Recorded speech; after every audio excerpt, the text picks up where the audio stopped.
सच्चिदानंद सद्गुरु साईनाथ महाराज की जय।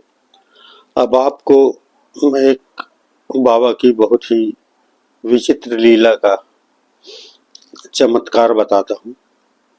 हुआ ये था कि गाजियाबाद की एक महिला, उनका मैं नाम नहीं ले रहा हूँ क्योंकि कई लोगों को ऑब्जेक्शन रहता है मीडिया में नाम अपना ना देने का, इसलिए मैं उनका नाम नहीं ले रहा।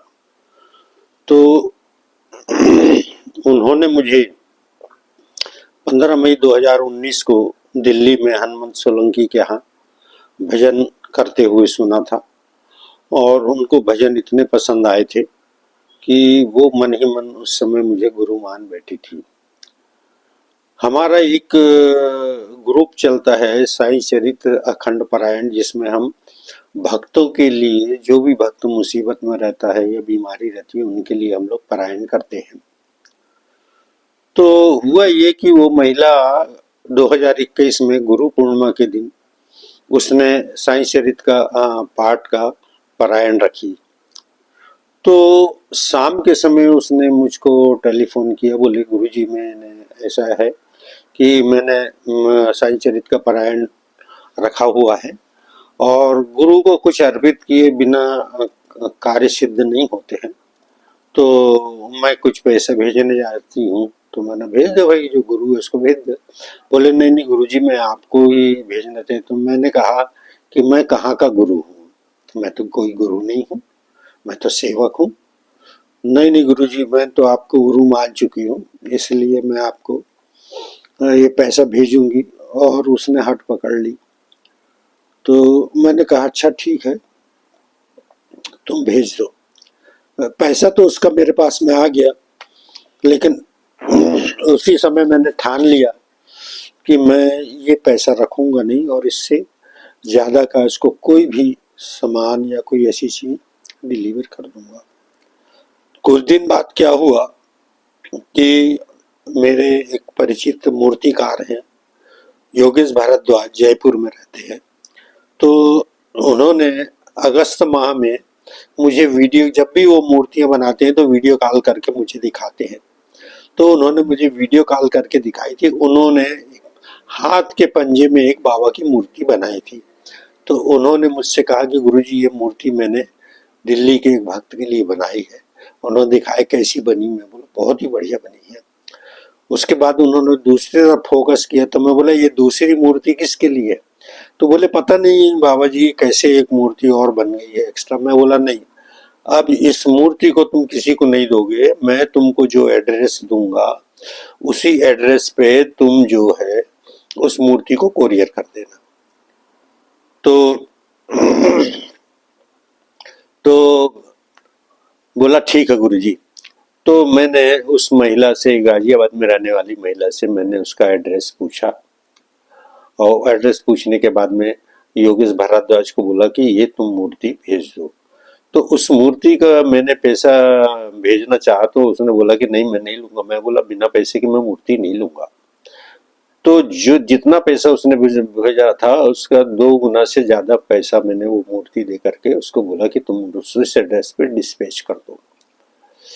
अब हुआ क्या कि मैंने उस महिला से एक दिन कहा कि गुरुवार के दिन तेरे यहाँ बाबा आने वाले हैं। तो बोले गुरुजी आप कैसे बात कर रहे हो, गुरुवार को कैसे आ जाएंगे बाबा मेरे यहाँ? मैं बोला नहीं, मैं बोले नहीं आप मेरे को ऐसे ही झूठ बोल रहे हैं। मतलब मैं झूठ वूठ नहीं बोलता हूँ, मैं झूठ बोल रहा हूँ, बाबा मुझसे बुलवाते, मैं क्या बोलूंगा, तेरे यहाँ आने वाले हैं। तो उन्हीं दिनों पारायण चल रहा था। तो पारायण में 40वें अध्याय में हेमाड पंत के घर होली के समय बाबा चित्र के रूप में आते हैं। तो उसने जब वो अध्याय पढ़ा तो उसने मुझे फोन किया कि गुरुजी हाँ मैंने ये 40 अध्याय में पढ़ी कि हेमाड पंत के घर बाबा है। तो मैं बोला तो देखो तुमको ये सब ये बाबा खुद बताते जा रहे हैं। तो फिर हुआ ये कि करीब उसने 4-5 दिन पहले योगेश भारद्वाज ने उस एड्रेस पे मूर्ति कोरियर कर दिया।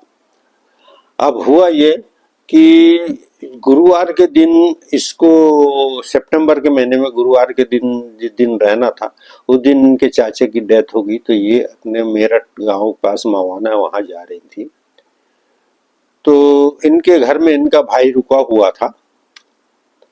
तो शाम को तो योगित भारद्वाज ने कहा, गुरुजी मुझसे वो कोरियर वाले ने कहा है कि ये मूर्ति जो है ना, करीब इसको 8 से 10 दिन लगेगा वहां पहुंचने के लिए, क्योंकि ये कोरोना का समय है। मैं बोला तुम मूर्ति कोरियर कर दिया तुमने ना? मैं बोला हो गया, बस तुम चिंता मत करो, गुरुवार के दिन मिल जाएगी। अब सितंबर के फर्स्ट वीक में गुरुवार के दिन ये इनके यहाँ मूर्ति डिलीवर हुई।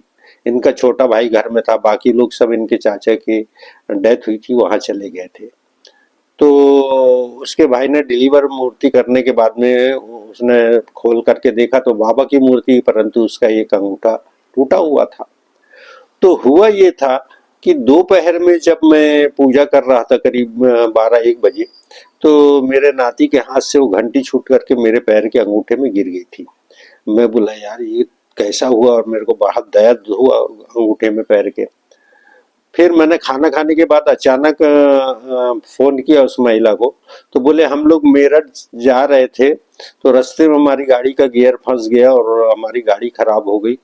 तो मैं बोला अच्छा हुआ तुम उस गाड़ी में नहीं गए, क्योंकि तुम्हारा बहुत बड़ा एक्सीडेंट होने वाला था, समझे ना। तो उसको फिर दूसरी गाड़ी मिल गई, चली गई। जब इन्होंने, इसके भाई ने इनको फोटो भेजा तो उसमें बाबा के हाथ का अंगूठा टूटा हुआ था। तो उसने तुरंत मुझे वो फोटो भेजी और कहा कि गुरुजी आपने सच बोला था, ये देखो मुझे आज ये मूर्ति प्राप्त हो गई, और ये बाबा की बड़ी अनोखी लीला है, आज गुरुवार के दिन ही प्राप्त हुई है। इस प्रकार से बाबा जो है उनके यहाँ बड़े विस्मित ढंग से ही उसके घर में पहुंचे, और आज भी उस अंगूठे को जोड़ करके वो पूजा करती हैं। ऐसी बाबा की लीला है। सच्चिदानंद सद्गुरु साईनाथ महाराज की जय।